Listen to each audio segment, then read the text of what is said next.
ሰላም ጤና ይስጥልኝ እንደምን ቆያችሁ ውድ አድማጮቻችን የፋስት ስፖርት ዩብ ነው። ቼልሲን የተመለከቱ ወቅታዊ መረጃዎችን ይዤላችሁ ቀርቤያለሁ። አጥራ አድርጌ እንደሚከተለው አቀርባለሁ። ቼልሲ ፉትቦል ክለብ ያለበትን የተከላካይ ክፍል ችግር ለመቅረፍ አይኑን የበርንማውዙን ተከላካይ ማርኮስ ሴኔሲ ላይ እንዳረፈ እየተዘገበ ይገኛል።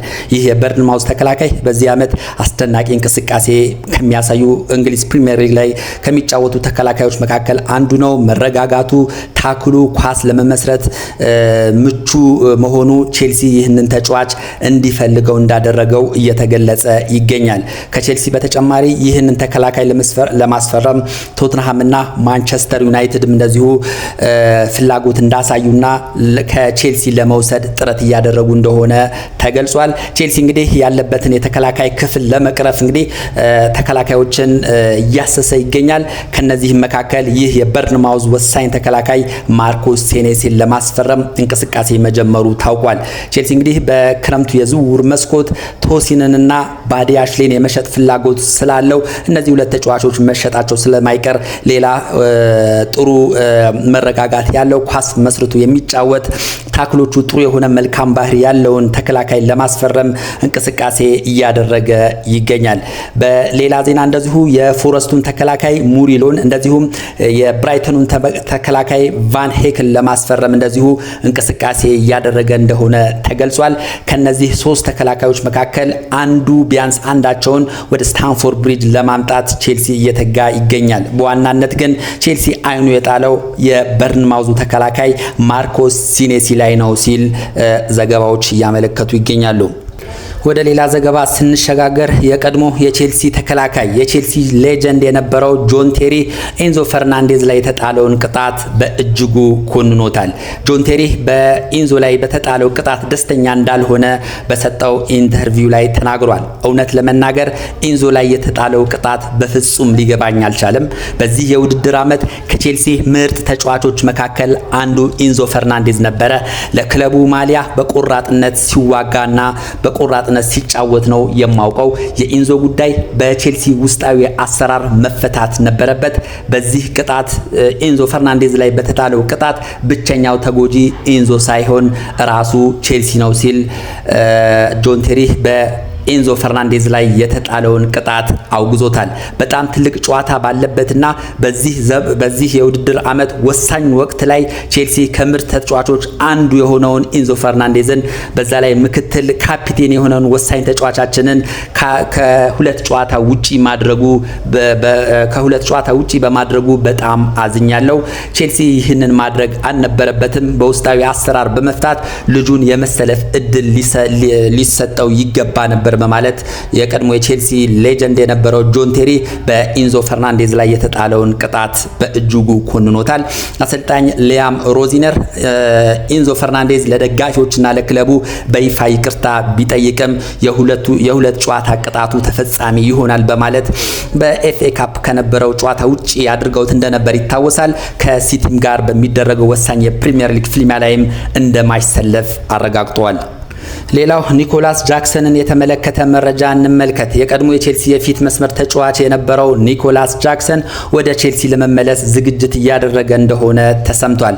በውሰት ለባየር ሙኒክ ተሰጥቶ የነበረው የቀድሞ የቼልሲ የፊት መስመር ተጫዋች ኒኮላስ ጃክሰን ለአንድ ዓመት ያህል ከባየር ሙኒክ ቆይቶ ውጤታማ ጊዜ ባለማሳለፉ እንደዚሁም ባየር ሙኒክ ኒኮላስ ጃክሰንን በቋሚነት የማስፈረም ፍላጎት የሌለው በመሆኑ ወደ ቼልሲ እንደሚመለስ ተነግሮ ነበረ። አሁን ላይ በሰኔ ወር ላይ ማለትም በክረምቱ የዝውውር መስኮት ቼልሲን ለመቀላቀል ዝግጅት እያደረገና አንዳንድ ማለቅ ያለባቸውን ፕሮሰሶች በወኪሉ አማካኝነት እየጨረሰ እንደሆነ ታውቋል። ኒኮላስ ጃክሰን መምጣት በከፍተኛ ሁኔታ ከሚደሰቱ ተጫዋቾች መካከል እንደዚሁ ኮል ፓልመር አንዱ እንደሆነ ተነግሯል። ኮል ፓልመር ከኒኮላስ ጃክሰን ጋር የነበረው ቅንጅት እጅግ አስደናቂ ነበረ። ነገር ግን ኒኮላስ ጃክሰን ያለቀላቸው የኳስ አጋጣሚዎችን የሚያበክን በመሆኑ ቼልሲ ፉትቦል ክለብ በውሰት ለባየር ሙኒክ መስጠቱ ይታወሳል። የጀርመኑ ኃያል ክለብ ባየር ሙኒክ የኒኮላስ ጃክሰንን ብቃት አይቼ ልጁን በቋሚነት በ60 ሚሊዮን ዩሮ ላስፈርመው እችላለሁ ብሎ ከቼልሲ ጋር ቃል ገብቶ የነበረ ቢሆንም በኒኮላስ ጃክሰን ብቃት ደስተኛ ያልሆኑት ባየር ሙኒኮች ወደ ቼልሲ እንዲመለስ መወሰናቸው ተነግሯል። በዚህም እንግዲህ በቀጣዮቹ 2 ወራት ወደ ቼልሲ ይመለሳል ተብሎ ይጠበቃል። ከቼልሲ ላይ ይቆያል ወይስ ወደ ሌላ ክለብ ቼልሲ መልሶ በውሰት ወይም ደግሞ በሽያጭ ወደ ሌላ ክለብ ሊሸኘው ይችላል የሚለው ነገር ገና ያልተፈታ እንቆቅልሽ ሆኗል። ነገር ግን ቼልሲ ልጁን ሊያሰልፈው ይችላል የሚሉ መላምቶች እየተሰነዘሩ ይገኛሉ።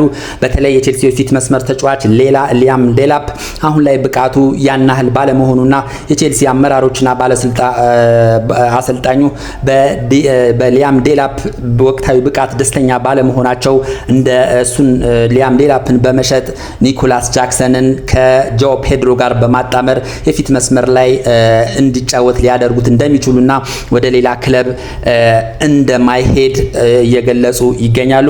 ነገር ግን ሙሉ የተሟላ መረጃ እስካሁን በቼልሲ ቤት የተሰጠ ምንም አይነት መግለጫ ባለመኖሩ በቀጣይ የኒኮላስ ጃክሰን እጣ ፈንታ ምን ይሆናል የሚለው ጉዳይ አብረን የምንመለከት ይሆናል። በሌላ ዜና ቼልሲ የፊት መስመር ተጫዋች የሆነውን አሌሃንድሮ ጋርናቾን የመሸጥ ከፍተኛ ፍላጎት እንዳለው ተገልጿል።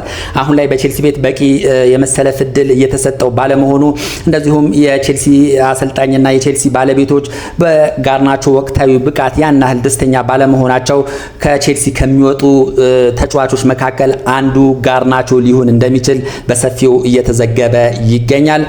እንግዲህ ከ30 እስከ 40 ሚሊዮን ፓውንድ የሚያቀርብ የትኛውም ክለብ ካለ ጋርናቾን ለመሸጥ የቼልሲ ባለቤቶች እንደማያቅማሙ ነው እየተገለጸ የሚገኘው። ጋርናቾ እንግዲህ አሁን ላይ በቼልሲ ቤት ወቅታዊ ብቃቱ ያናህል ጥሩ የሚባል አይደለም። ወጣ ገባ የሆነ አቋም በማሳየትም ላይ ይገኛል። እንደዚሁም ያሉበት አንዳንድ ባህሪዎች ጥሩ ያልሆኑ ባህሪዎች መኖራቸውን ተከትሎ ቼልሲ ፉትቦል ክለብ በክረምት የዝውውር መስኮት ከሚያሰናብታቸው ተጫዋቾች መካከል አንዱ አሌሃንድሮ ጋርናቾ ሊሆን እንደሚችል በሰፊው እየተዘገበ ይገኛል። ከዚህም በተጨማሪ ቼልሲ ሊያም ዴላፕን፣ ቶሲንን፣ ባዲያሽሌን፣ ጊተንስንና ሌሎች የመሳሰሉ ተጫዋቾችን በመሸጥ በምትካቸው ሌላ ልምድ ያላቸው እንደዚሁም ለቼልሲ ጠቃሚ ዋንጫ ያስገኛሉ ሊባሉ የሚችሉ የመሃል ክፍል የተከላካይና የአጥቂ ክፍል ተጫዋቾችን እንደሚያስፈርም እየተገለጸ ይገኛል። ሌላ ቼልሲ ቤት በተዘማ ዜና የክረምቱ የዝውውሩ መስኮት ሲከፈት ቼልሲ በዋናነትና በቀዳሚነት ሊያስፈርማቸው ከሚፈልጋቸው ተጫዋቾች መካከል የአትሌቲኮ ማድሪዱን የፊት መስመር ተጫዋች አልቫሬዝ መሆኑ ተነግሯል። ቼልሲ አሁን ላይ አልቫሬዝን ለማስፈረም ማንኛውንም መስዋዕትነት ለመክፈል ዝግጁ እንደሆነ እየተገለጸ ይገኛል። እንግዲህ አትሌቲኮ ማድሪድ ልጁን እስከ 100 ሚሊዮን ፓውንድ እየጠየቀበት ይገኛል። ቼልሲ ይህን ያህል 100 ሚሊዮን ዩሮ ያህል ከፍተኛ ገንዘብ በመክፈልም ቢሆን ወደ ስታንፎርድ ብሪጅ ለማምጣት እንደማያቅማማ ተገልጿል። በክረምቱ የዝውውር መስኮት ቼልሲ በቀዳሚነት በዋናነት በመጀመሪያ ሊያስፈርማቸው ከሚችሉ ተጫዋቾች መካከል አንዱ አልቫሬዝ እንደሆነ እየተገለጸ ይገኛል። ማንኛውም አይነት ከፍተኛ መጠን ያለው ገንዘብ ለመክፈልም ወደ ኋላ እንደማይል ነው እየተገለጸ የሚገኘው። እንግዲህ ይህ ተጫዋች በአሁን ላይ በአውሮፓ ሻምፒየንስ ሊግ እንደዚሁም በስፔን ላሊጋ ላይ ድንቅ እንቅስቃሴ ከሚያሳዩ ተጫዋቾች መካከል አንዱ ነው። የብዙ ክለቦች አይንም አርፎበታል። በዋናነት ግን ቼልሲ ከፍተኛ መጠን ያለውን ገንዘብ በመክፈል ወደ ስታንፎርድ ብሪጅ ሊያመጣው በዝግጅት ላይ ይገኛል የሚለው ቼልሲ ቤት ከተሰሙ ዋና ዋና ዜናዎች መካከል እነዚህ ናቸው። እንግዲህ በአጠቃላይ በቼልሲ ቤት የተሰሙ አጠር ያሉ ዋና ዋና መረጃዎች እነዚህ ናቸው። ስለነበረን ቆይታ እጅግ አድርጌ አመሰግናለሁ። መልካም ጊዜ